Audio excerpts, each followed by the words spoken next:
हर भक्त की इच्छा होती है कि जीवन में एक बार भगवान से मिलना है, भगवान के दर्शन करने हैं। पर कैसे मिला जाए भगवान से, कैसे हों उनके दर्शन? आइए ये प्रसंग सुनते हैं और समझते हैं कि कैसे भगवान से मिला जा सकता है। हरे कृष्ण दोस्तों, मैं हूं अनुज शर्मा।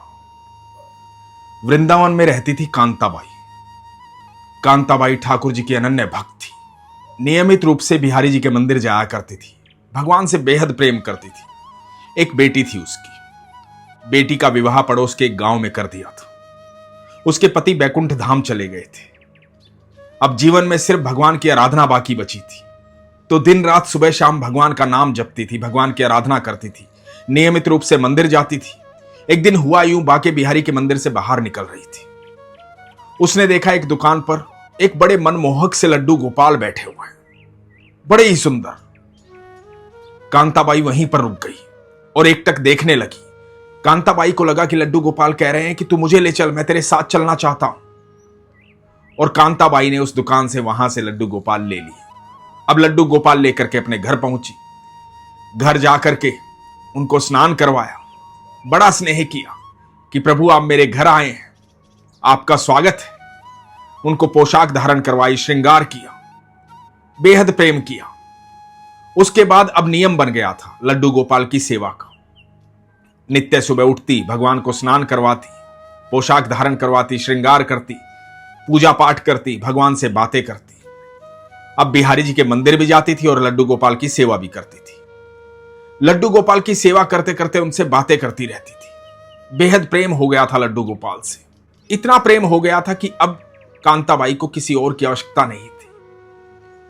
जो कुछ भी होता बस लड्डू गोपाल, लड्डू गोपाल, लड्डू गोपाल, बस उन्हीं से बात करनी है, सब उन्हीं को कहना है। सारा दिन काम करती रहती, उनसे बतियाती रहती थी। बेहद प्रेम हो गया था। एक दिन हुआ यूं कि कांताबाई को बड़ी जोर से हिचकी आनी शुरू हो गई। अब लगातार हिचकी आ रही थी, हिचकी बढ़ती जा रही थी। बड़ी परेशान हो गई। उठ करके लड्डू गोपाल के पास गई। जाकर के बोला कि ठाकुर जी, बहुत देर से हिचकी आ रही है, बड़ी परेशान हो गई हूं, पानी भी पी लिया लेकिन हिचकी ठीक नहीं हो रही है। अब सोती नहीं हूं, चलो बैठ करके हम दोनों कीर्तन करते हैं, राधा नाम जाप करते हैं। और अपने लड्डू गोपाल के साथ कीर्तन करने लगी, नाम जाप करने लगी, राधा राधा राधा राधा राधा राधा राधा राधा। लड्डू गोपाल के साथ ही बैठ करके आराधना करती थी, उनके साथ ही बैठ करके कीर्तन करती थी, उन्हीं के साथ बैठकर सारी बातें करती थी। नाम जाप करते करते भी हिचकी लगातार आ रही थी, हिचकी रुक नहीं रही थी। अचानक से देखा कि दरवाजे पर दस्तक हुई। उठकर गई तो देखा कांताबाई की बेटी आई हुई है। कांताबाई एकदम हैरान हो गई, डर गई, घबरा गई। अचानक से बेटी कैसे आ गई? अब उन दिनों फोन तो होते नहीं थे कि फोन करके आए, मां को बताए कि मां मैं आ रही। अचानक से आ गई थी। जब बेटियां अचानक से अपने घर आ जाती है तो मां बाप को चिंता हो जाती है। कांताबाई को भी चिंता हो गई। कांताबाई ने कहा कि सब ठीक है, कोई परेशानी तो नहीं है, क्या बात हुई, अचानक क्यों आ गई? तो कांताबाई की बेटी ने कहा कि मां तेरी बहुत याद आ रही थी, सुबह से बहुत याद आ रही थी, मन कर रहा था तुझसे मिलने का, इसलिए आ गई। और कांताबाई ने यह ध्यान किया कि अब उसकी हिचकी नहीं आ रही थी, हिचकी रुक गई थी। तो कांताबाई ने बताया कि मुझे सुबह से इतनी हिचकी आ रही थी, बड़ी परेशान हो गई थी, पानी भी पिया था लेकिन हिचकी रुकी नहीं थी। अब हार करके अपने लड्डू गोपाल के साथ ठाकुर जी के साथ कीर्तन करने लगी थी। इतने में तू आ गई। तो कांताबाई की बेटी ने कहा कि मां हिचकी क्यों नहीं आएगी, मैं तुम्हें इतना याद जो कर रही थी, सुबह से मुझे बहुत याद आ रही थी। मैंने अपने पति को बताया, उनको बताया कि मुझे मां की बहुत याद आ रही है। तो उन्होंने कहा कि जाओ मां से मिलकर आओ। बस मैंने सामान पैक किया और आ गई तुमसे मिलने के लिए। अब देखो मेरे आते ही तुम्हारी हिचकी भी रुक गई, क्योंकि मैं तुम्हें इतना याद कर रही थी, इसलिए तुम्हें इतनी हिचकी आ रही थी। कांताबाई बहुत सरल थी, एकदम साधारण थी, सरल स्वभाव की महिला। कांताबाई के मन में यह बात बैठ गई कि मेरी बेटी मुझे याद कर रही थी, इसलिए मुझे इतनी हिचकी आ रही थी और मैं इतनी परेशान हो रही थी।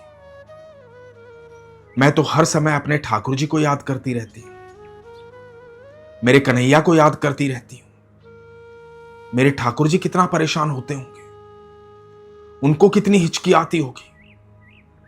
ये बात बार बार कांताबाई के दिमाग में घूम रही थी।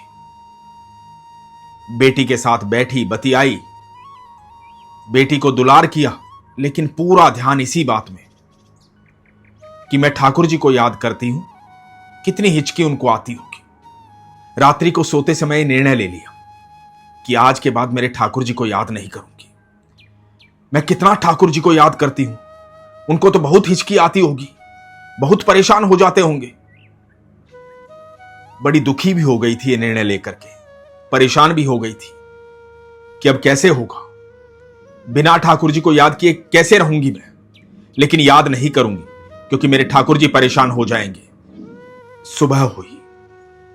जब सुबह हुई, बेटे के जाने का समय हुआ, बेटी मां से मिलकर के वापस अपने घर जा रही थी, तो बेटी को कहा कि बिटिया सुन, ये लड्डू गोपाल अपने साथ ले जा, ये तेरे भाई हैं, इनकी सेवा करना, इनको प्रेम करना, अपने साथ ले जा। और दिल कठोर करके, अपने मन को मार करके लड्डू गोपाल को अपनी बेटी को दे दिया। कांताबाई की बेटी लड्डू गोपाल लेकर के अपने साथ चली गई। अब घर सूना सूना लगने लगा, लेकिन मन में ठान लिया था चाहे कुछ भी हो जाए, याद नहीं करूंगी, ठाकुर जी को याद नहीं करूंगी। बेचैनी होने लगी। बेचैनी होती तो मोहल्ले में चली जाती, आस पड़ोस की महिलाओं के साथ बैठ जाती, वहां बतिया लेती, इधर उधर चली जाती, लेकिन मन में ठान लिया था कुछ भी हो जाए याद नहीं करूंगी। बहुत ज्यादा बेचैन हो जाती तो भाग करके बिहारी जी के मंदिर चली जाती, ठाकुर जी को निहारती, देख करके आंखों में अश्रु लिए वहां से वापस आ जाती, पर सोच लिया था याद नहीं करूंगी। धीरे धीरे समय बीतने लगा। बहुत दुखी रहती थी, लेकिन धीरे धीरे आदत पड़ गई। अब आदत पड़ गई कि ठाकुर जी याद ही नहीं आते थे, बिल्कुल याद नहीं आते थे। अब ठाकुर जी की कोई याद नहीं आती थी, अपने आप में रहती थी, ना किसी से बातें करती थी, ना किसी के साथ बैठती थी, ना हंसती थी, ना रोती थी, शांत रहती थी। धीरे धीरे उम्र बढ़ने लगी। अब वो समय आ गया था कि कांताबाई का इस धरती से जाने का समय था। एक रात चारपाई पर लेटी हुई थी, बीमार थी, परेशान थी, शून्य में देख रही थी, और अचानक से सामने दिखाई दिए ठाकुर जी, मोर मुकुटधारी, बाके बिहारी, मोटी मोटी आंखों वाले, घुंघराले बालों वाले, पीतांबरी पहने हुए, मुस्कुराते हुए सामने खड़े हुए। कांताबाई एकदम चौंक करके उठ गई, बोली अरे ठाकुर जी आप यहां कैसे? मैं तो आपको याद भी नहीं करती, आप यहां क्यों आए? मुझे अब आपकी याद नहीं आती। आप किस लिए आए हो? मैंने आपको याद करना छोड़ दिया है, आप बैकुंठ से यहां क्यों चले आए?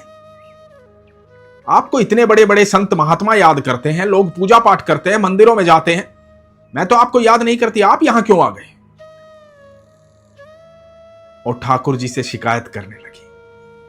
ठाकुर जी मुस्कुराए। ठाकुर जी बोले मां, तुम मुझे याद नहीं करती, पर मैं तो तुम्हें याद करता हूं ना। मैं तुम्हें कब भूला हूं मां? बाकी जितने भी लोग मेरे पास आते हैं वो सब अपनी इच्छाएं लेकर आते हैं। बड़े बड़े संत महात्मा, साधु, बड़े बड़े भक्त, पुजारी, सबके मन में कोई ना कोई इच्छा होती है। कोई सुख चाहता है, कोई शांति चाहता है, कोई मोक्ष चाहता है, कोई मेरे दर्शन करना चाहता है, कोई मुझसे मिलना चाहता है, सबकी इच्छाएं हैं। मैया, तेरी इच्छा क्या है? तू तो मुझे याद करना भी भूल गई। तेरी कोई इच्छा नहीं है, तू मुझे सुख देना चाहती है। तू ये सोचती है कि तू मुझे याद करेगी तो मुझे हिचकी आएगी, मैं परेशान हो जाऊंगा। मेरे मंदिर में रोज लोगों की भीड़ लगी रहती है, दूर दूर से लोग आते हैं दर्शन करने, अपने मन की इच्छाएं लेकर के। सब अपनी अपनी इच्छा कहते हैं, कोई आकर के ये नहीं कहता कि कैसे हो प्रभु आप ठीक तो हो ना। कोई मेरा हालचाल नहीं पूछता, किसी को मेरी चिंता नहीं है। मैया, तुझे मेरी चिंता है। तू भले ही मुझे भूल जा, पर मैं हर पल तुझे याद करता हूं मैया। तेरे जैसा सरल स्वभाव वाला मुझे कहां कोई मिलेगा, तुझ जैसा प्यार करने वाला मुझे कहां कोई मिलेगा। अब मैं तुझे लेने आया हूं, तुझे मुझे याद करने की आवश्यकता नहीं है। अब तुझे मेरे साथ ही रहना है, मेरे बैकुंठ धाम में, मेरे गोलोक में। चल मैया, हमेशा हमेशा के लिए मेरे साथ चल। बताया जाता है कि कांताबाई भगवान की ऐसी भक्त थी जो ठाकुर जी में विलीन हो गई। ठाकुर जी की बड़ी सरल भक्त थी। दोस्तों, हम जीवन भर भक्ति करते हैं। हर भक्त की इच्छा होती है भगवान से मिलने की, भगवान के दर्शन करने की, भगवान की अनुभूति करने की। पर भगवान किससे मिलते हैं? भगवान तब मिलते हैं जब हम सरल होते हैं, सहज होते हैं। मन में किसी प्रकार की कोई इच्छा, कोई लालच, कोई लोभ नहीं होता। सिर्फ प्रेम होता है ईश्वर के प्रति, विश्वास होता है अपने ईश्वर पर। यदि ईश्वर पर विश्वास होगा, उनसे प्रेम होगा, तो आपको लगता है कि आपकी कोई इच्छा अधूरी रह जाएगी? आप यदि ईश्वर के सानिध्य में होंगे तो आपको अपने आप ही हर सुख की प्राप्ति होगी। आपकी कोई इच्छा बाकी रह ही नहीं जाएगी, क्योंकि इच्छा मन में जन्म लेने से पहले ही पूर्ण हो जाएगी। लेकिन इसके लिए सरल होना अति आवश्यक है, सहज होना अति आवश्यक है, ईश्वर से सच्चा प्रेम होना अति आवश्यक है। तब आपको अनुभूति होगी, तब आपको ठाकुर जी के दर्शन होंगे, ठाकुर जी से मुलाकात होगी। लेकिन इन सब के लिए अत्यधिक विश्वास की आवश्यकता है, प्रगाढ़ विश्वास की आवश्यकता है। इसीलिए मैं कहता हूं, अपने विश्वास को मजबूत रखिए, अपना ख्याल रखिए। हरे कृष्ण।